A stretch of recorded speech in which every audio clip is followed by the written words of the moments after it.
Video.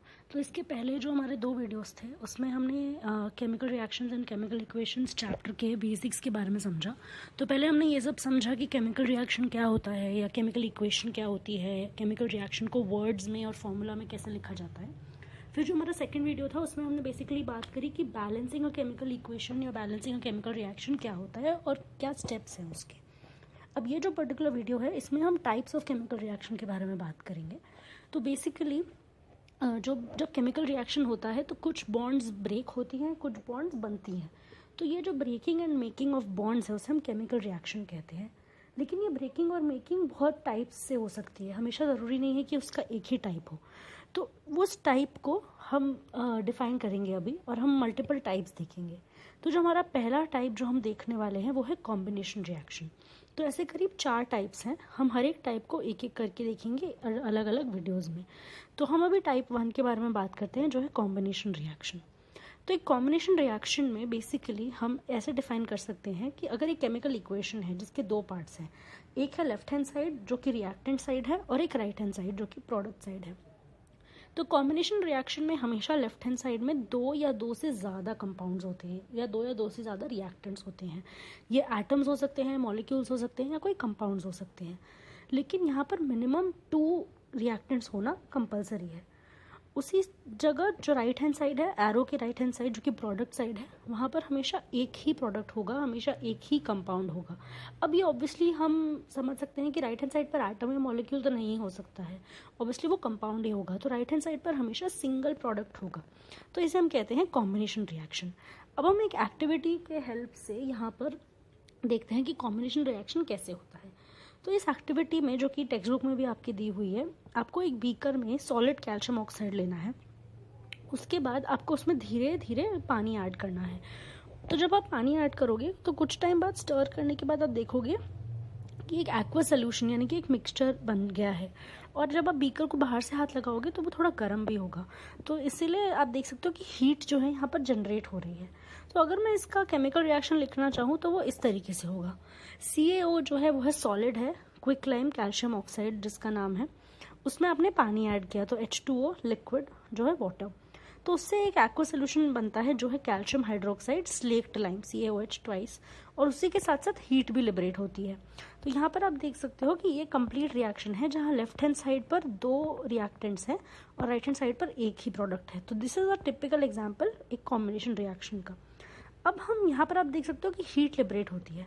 तो अब हम और ऐसे कुछ रिएक्शंस या एग्जाम्पल्स देखते हैं। तो पहला एग्जाम्पल है बर्निंग ऑफ कोल का।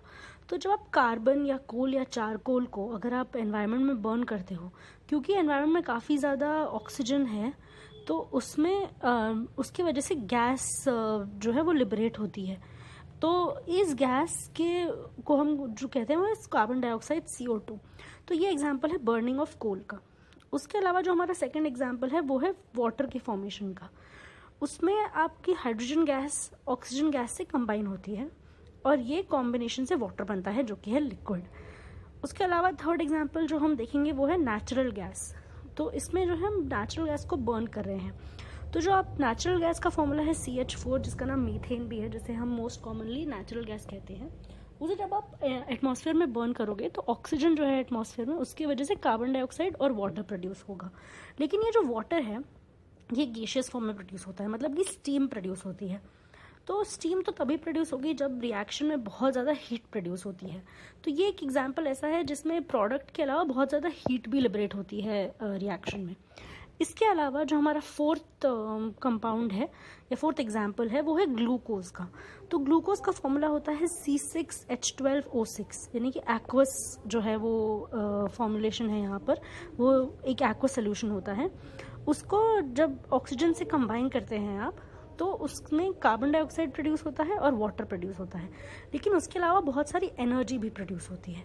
तो ये एक्चुअली वही रिएक्शन है जो हमारे रेस्पिरेशन के समय होता है। जब हम रिस्पायर करते हैं, ब्रीदिंग करते हैं, तो हमारे बॉडी में जो एनर्जी है वो ग्लूकोज के फॉर्म में जो स्टोर्ड होती है वो इस ब्रीदिंग की वजह से नॉर्मल एनर्जी में कन्वर्ट होती है, जिससे हम यूज़ कर सकते हैं हमारे एवरीडे वर्क में। तो यहाँ पर एनर्जी लिबरेट होती है। अब आप अगर नोटिस करोगे आपके थर्ड और फोर्थ एग्जाम्पल में, तो बहुत ज़्यादा हीट या एनर्जी प्रोड्यूस हो रही है। जो थर्ड एग्जांपल है उसमें बहुत ज़्यादा हीट के वजह से आपका वाटर जो है वो स्टीम या गैसियस फॉर्म में होता है। और जो फोर्थ एग्जांपल है उसमें आपका काफ़ी एनर्जी जो है वो प्रोड्यूस होती है। तो ये एग्जांपल है एक्सोथर्मिक रिएक्शंस का। तो एक्सोथर्मिक को हम दो पार्ट्स में ब्रेक कर सकते हैं, थर्मिक मीन्स हीट और exo means outside. So basically exothermic reactions वो होते हैं जिसमें हीट रिलीज होती है। तो कॉम्बिनेशन रिएक्शंस जहाँ पर प्रोडक्ट फॉर्म होता है प्लस एनर्जी रिलीज होती है उसे हम एक्सोथर्मिक रिएक्शंस कहते हैं। तो इसीलिए आप देख सकते हो कि मैंने यहाँ पर जो बॉक्सेस बना रखे हैं ये शो करते हैं कि कहाँ पर हीट या एनर्जी रिलीज होती है। तो ऐसे रिएक्शंस में हमेशा हीट प्रोड्यूस होती है। तो ये एग्जांपल होते हैं एक्सोथर्मिक रिएक्शंस के। तो अब हम आगे बढ़ के सेकंड टाइप ऑफ रिएक्शन समझते हैं जो कि है डीकम्पोजिशन रिएक्शन। तो आप इसके नाम से ही गेस कर सकते हो कि डीकम्पोजिशन रिएक्शन में बेसिकली ब्रेक डाउन होने वाला है, डीकम्पोज होने वाला है कोई प्रोडक्ट। तो ये रिएक्शन एक्चुअली एग्जैक्टली अपोजिट है कॉम्बिनेशन रिएक्शन से। तो यहाँ पर एक सिंगल रिएक्टेंट जो है वो ब्रेक डाउन करता है बहुत सारे प्रोडक्ट्स में, दो या ज़्यादा प्रोडक्ट्स में। तो आप देख सकते हो कि कॉम्बिनेशन रिएक्शन ऐसा था जहाँ पर दो या ज़्यादा रिएक्टेंट्स कंबाइन करते हैं सिंगल प्रोडक्ट बनाने के लिए, और यहाँ डीकम्पोजिशन रिएक्शन उसका एग्जैक्टली उल्टा है क्योंकि इसमें एक रिएक्टेंट ब्रेक करता है दो या ज़्यादा प्रोडक्ट्स में। तो अब हम कुछ एग्जांपल्स देखते हैं डीकम्पोजिशन रिएक्शन के। तो पहला एग्जाम्पल तो एक एक्टिविटी की तरह भी दिया हुआ है टेक्स्ट बुक में, जिसमें आप फेरस सल्फेट के कुछ क्रिस्टल्स जब आप हीट करते हो तो थोड़े टाइम बाद आप देखोगे कि टेस्ट ट्यूब में ग्रीन क्रिस्टल्स की जगह सिर्फ एक वाइट सॉलिड डिपॉजिट हो गया है। और उसी में जब आप उसका जो गैस इवॉल्व होता है उसको अगर आप स्लाइटली स्मेल करोगे तो उसका बहुत ही पंजेंट स्मेल होता है, एकदम रॉटन एग्स की तरह उसका स्मेल होता है। तो ये जो गैस है वो कॉम्बिनेशन होता है सल्फर डाइऑक्साइड और सल्फर ट्राइऑक्साइड का, जो कि फॉर्म होता है फेरस सल्फेट के डीकम्पोजिशन की वजह से, जैसा कि मैंने इस रिएक्शन में दिया हुआ है। उसके अलावा जो वाइट सॉलिड है वो होता है फेरिक ऑक्साइड Fe2O3, जो भी डीकम्पोजिशन से बनता है फेरस सल्फेट के। तो एक्चुअली जो फेरस सल्फेट क्रिस्टल्स हैं उनका जो ग्रीन कलर है वो इसीलिए होता है क्योंकि हर एक मॉलिक्यूल ऑफ फेरस सल्फेट में 7 मॉलिक्यूल्स ऑफ वाटर अटैच्ड होते हैं। तो ये जब हम हीट करते हैं ये पानी इवेपोरेट हो जाता है स्टीम में, और इसीलिए इसका कलर जो है वो भी चला जाता है। उसके अलावा अब हम देखते हैं दूसरा एग्जाम्पल। इस एग्जाम्पल में आप कैल्शियम कार्बोनेट लेते हो जो कि लाइमस्टोन है, उसको आप एक टेस्ट ट्यूब में डालते हो और उसको स्लाइटली हीट करते हो। जब आप इसको हीट करते हो तो आप देख सकते हो कि एक सॉलिड फॉर्म होता है कैल्शियम ऑक्साइड टेस्ट ट्यूब में, और गैस जो है वो टेस्ट ट्यूब से बाहर इवॉल्व होती हुई आपको नजर आती है। तो ये जो गैस है वो होती है CO2 कार्बन डाइऑक्साइड, और जो सॉलिड फॉर्म होता है वो होता है कैल्शियम ऑक्साइड जिसका दूसरा नाम है क्विकलाइम। तो ये जो नाम है ऑल्टरनेट नेम्स है वो आपको याद रखने हैं, क्योंकि कई बार रिएक्शंस में डायरेक्टली ये दिया होगा कि quicklime reacts with so and so to give some product. तो यू वुड नेवर नो कि व्हाट वुड बी कि वो कौन सा एटम है और कौन सा कंपाउंड होगा अगर आपको उसका कॉमन नेम नहीं पता। तो कैल्शियम ऑक्साइड और CO2 बनता है CaCO3 से। तो आप देख सकते हो कि ये थर्मल डीकम्पोजिशन इसे हम कहते हैं। थर्मल डीकम्पोजिशन इसलिए क्योंकि हीट की यहाँ पे ज़रूरत पड़ती है डीकम्पोजिशन कैरी आउट करने के लिए। उसी से सिमिलर है लेड नाइट्रेट। तो लेड नाइट्रेट जो है वो वाइट क्रिस्टल्स होते हैं, जब आप उसको हीट करते हो वो लेड ऑक्साइड बनाकर एक ब्राउन गैस जो है वो इवॉल्व करता है। तो ये ब्राउन गैस हमारा NO2 है, और उसके अलावा ऑक्सीजन भी यहाँ पर इवॉल्व होता है। तो ये सब एग्जांपल्स है डीकम्पोजिशन के ड्यू टू हीट, मतलब थर्मल डीकम्पोजिशन। डीकम्पोजिशन हम इलेक्ट्रिसिटी से भी कर सकते हैं। तो इसका एग्जांपल है इलेक्ट्रोलिसिस ऑफ वाटर। तो बेसिकली आप इसमें 2 इलेक्ट्रोड्स लेते हैं, उसके ऊपर इन्वर्टेड टेस्ट ट्यूब्स लगाते हैं और उससे करंट पास करते हैं पानी से। तो जब ये 6 वोल्ट की बैटरी लगाकर आप करंट पास करते हैं यहाँ पे, तो आप देख सकते हो कि आपके दोनों टेस्ट ट्यूब्स में कुछ गैस कलेक्ट होती है। तो ये जो गैसेस हैं वो ऑक्सीजन और हाइड्रोजन है। तो बेसिकली इलेक्ट्रिसिटी पास होने की वजह से वाटर जो है वो डीकम्पोज होता है हाइड्रोजन और ऑक्सीजन में। इसे हम कहते हैं इलेक्ट्रोलिसिस ऑफ वाटर। अब इलेक्ट्रोलिसिस इसलिए कहते हैं क्योंकि लाइसिस मीन्स ब्रेकिंग और इलेक्ट्रो मीन्स इलेक्ट्रिसिटी। तो ये एक और डीकम्पोजिशन का एग्जाम्पल है।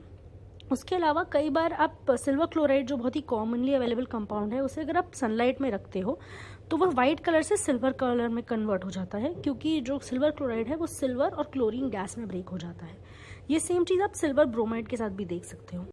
तो इन तीनों एग्जाम्पल्स में कॉमन क्या है? इन तीनों एग्जाम्पल्स में कॉमन है कि डीकम्पोजिशन रिएक्शन में कैरी आउट करने के वजह से हमेशा एनर्जी की ज़रूरत होती है। तो ये एनर्जी किसी भी फॉर्म में हो सकती है, या तो वो हीट से आ सकती है, या तो वो इलेक्ट्रिसिटी से आ सकती है, या तो वो सनलाइट से आ सकती है। तो सोर्स एनर्जी का चाहे जो भी हो, जो भी रिएक्शंस में एनर्जी की ज़रूरत पड़ती है रिएक्शन को कैरी आउट करने के लिए, उसे हम एंडोथर्मिक रिएक्शंस बोलते हैं। थर्मिक का मतलब हीट होता है और एंडो का मतलब इनसाइड होता है। तो बेसिकली जो भी रिएक्शंस हीट एब्जॉर्ब करते हैं या एनर्जी एब्जॉर्ब करते हैं उन्हें हम एंडोथर्मिक रिएक्शन बोलते हैं, और ये एग्जैक्टली अपोजिट होते हैं एक्सोथर्मिक रिएक्शंस के। तो ये है समरी जो हमने इस पर्टिकुलर वीडियो में पढ़ा उसकी। आई होप आपको सारे कॉन्सेप्ट समझ आए हों। अगले वीडियो में हम और टाइप्स